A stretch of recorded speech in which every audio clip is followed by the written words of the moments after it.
Hi friends, ఎలా ఉన్నారు అందరూ? నేనైతే చాలా బాగున్నాను. అందరికీ నమస్కారం. నేను మీ జయ. ఈరోజు మరొక టేస్టీ రెసిపీని మీతో షేర్ చేసుకోవడానికి మీ ముందుకు వచ్చానండి. ఇంటికి చుట్టాలు వచ్చారు, సో ఏదైనా చేయాలి కొత్తగా అనిపించింది. ఇలా స్వీట్ కార్న్తో పులావ్ చేసి పెట్టానండి. చాలా బాగా నచ్చింది వాళ్ళకి.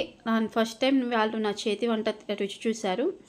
వాళ్ళు చాలా బాగా కాంప్లిమెంట్స్ ఇచ్చారండి. చాలా బాగుందమ్మా, చాలా బాగా చేసావన్నారు. అండ్ దీనిలోకి నేను సపరేట్గా గ్రేవీ కూడా ఏం చేయలేదండి.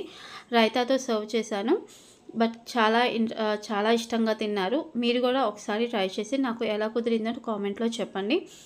అండ్ నాదొక చిన్న రిక్వెస్ట్ అండి, మీరు ఫస్ట్ టైం నా ఛానల్ని చూస్తున్నట్లయితే ప్లీజ్ మీరు నా ఛానల్ని సబ్స్క్రైబ్ చేసుకోవడం మర్చిపోకండి. అలానే ఈ వీడియోని చివరి వరకు స్కిప్ చేయకుండా చూడండి. ప్రాసెస్లోకి వెళ్దాము. ముందుగా కావాల్సిన ఇంగ్రీడియంట్స్ చెప్తానండి. ఒక బౌల్లోకి 2 గ్లాసెస్ ఆఫ్ రైస్ అనేది తీసుకోవాలండి. నేను బాస్మతి రైస్ అనేది వాడుకుంటున్నాను. మీరు నార్మల్ రైస్ అయినా వాడుకోవచ్చండి. అలానే ఒక మొక్కజొన్న పొత్తు నుంచి ఇలాగ గింజలు తీసుకున్నానండి. ఒక గిన్నె గింజలు అనేది అయినాయి. అలానే మీడియం సైజు ఉండే 2 ఉల్లిపాయలని ఇలాగ సన్నగా పొడుగ్గా కట్ చేసి తీసుకోవాలి. 1 కప్పు క్యారెట్ ముక్కలు, 1 కప్పు బంగాళదుంప ముక్కలు, 1 కప్పు టమోటా ముక్కలు,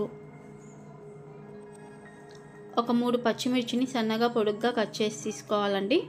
1.5 స్పూన్లు వచ్చేసి అల్లం వెల్లుల్లి పేస్ట్, రుచికి తగ్గట్టుగా ఉప్పు, 1 స్పూన్ గరం మసాలా, అలానే హోల్ గరం మసాలా, బిర్యానీకి తగ్గట్టుగా నూనెను కూడా తీసుకోవాలండి. ముందుగా బియ్యాన్ని శుభ్రంగా 2-3 సార్లు కడుక్కోవాలండి. కడుక్కున్న తర్వాత బియ్యం మునిగేంత వరకు కూడా నీళ్లు పోసుకొని ఒక పావు గంట నుంచి 20 నిమిషాల పాటు నానబెట్టుకుంటే సరిపోతుంది. తర్వాత ప్రాసెస్లోకి వెళ్దామండి. స్టవ్ ఆన్ చేసుకొని కుక్కర్ పెట్టుకోవాలండి. దానిలోకి 2 స్పూన్ల నూనె, అలానే 2 స్పూన్ల నెయ్యి కూడా వేసుకోవాలండి.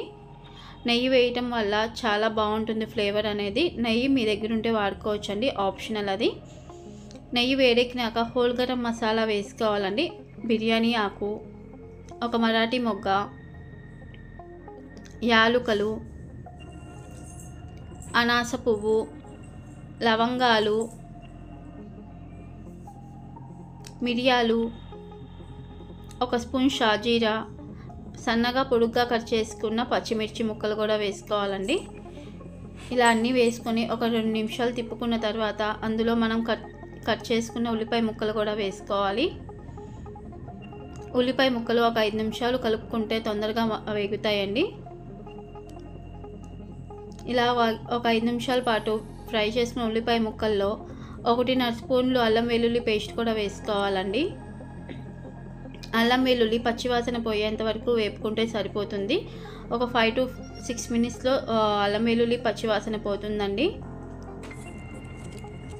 అల్లం వెల్లుల్లి పచ్చివాసన పోయిన తర్వాత అందులో 1 కప్పు క్యారెట్ ముక్కలు, 1 కప్పు టమోటా ముక్కలు, 1 కప్పు బంగాళదుంప ముక్కలు, అలానే మనం ముందుగా గింజలుగా తీసుకున్న మొక్కజొన్న గింజలు కూడా తీసుకోవాలండి. స్వీట్ కార్న్ గింజలు.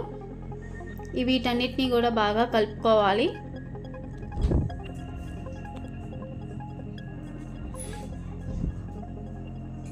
ఇవన్నీ కలుపుకున్న తర్వాత అందులో మనకి రుచికి తగ్గట్టుగా ఉప్పును కూడా వేసుకోవాలండి. నేను 1.5 స్పూన్లు అనేది ఉప్పు తీసుకుంటున్నాను. మీరు మీ రుచికి తగ్గట్టుగా ఉప్పు తీసుకుంటే సరిపోతుంది. ఇలా ఉప్పు మొత్తం తీసుకున్న తర్వాత కూడా 2 నిమిషాలు కలుపుకొని మూత పెట్టుకొని ఒక 5 నిమిషాలు మగ్గనివ్వాలండి. ఒక 5 నిమిషాల తర్వాత మూత తీసి చూస్తే ముక్కలు అనేది ఇలాగ 50% కుక్ అయి ఉంటాయండి. దానిలోకి 1 స్పూన్ గరం మసాలా పౌడరు, అలానే మనం ముందుగా నానబెట్టుకున్న బియ్యాన్ని కూడా వేసుకోవాలండి.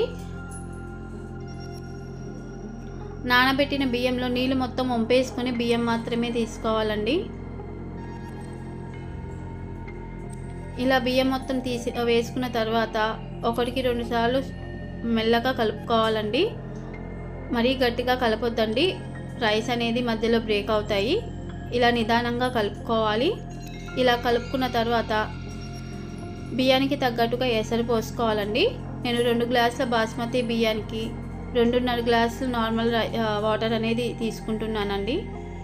నార్మల్ రైస్ అయితే 2 గ్లాసుల నార్మల్ రైస్కి 3 గ్లాస్లో నీళ్ళు అనేది మనకి తీసుకోవాల్సి వస్తుంది. ఇలా ఎసరు మొత్తం పోసుకున్న తర్వాత రుచికి తగ్గట్టుగా ఉప్పును చూసుకోవాలండి. మీ సాల్ట్ సరిపోతే సాల్ట్ అనేది అడ్జస్ట్ చేసుకోవచ్చు. అలానే సన్నగా తరిగిన కొత్తిమీర తరుగు కూడా వేసుకోవాలి. తర్వాత కుక్కర్ మూత పెట్టుకొని 3 విజిల్స్ వచ్చేంత వరకు కూడా కుక్ చేసుకోవాలండి. ప్రెషర్ మొత్తం పోయిన తర్వాత కుక్కర్ మూత తీసి చూస్తే పులావ్ అనేది ఇలా పొడి పొల్లాడుతూ చాలా కమ్మగా చాలా సువాసనగా ఉంటుంది. ఇలా వేడివేడిగా సర్వ్ చేసి చూడండి, చాలా నచ్చుతుంది అందరికీ కూడా. మీరు కూడా ఒకసారి ట్రై చేసి ఎలా వచ్చిందో నాకు కామెంట్లో చెప్పండి. ఈ వీడియో మీకు నచ్చినట్లయితే ప్లీజ్ మీరు నా ఛానల్ని సబ్స్క్రైబ్ చేసుకోవడం మర్చిపోకండి.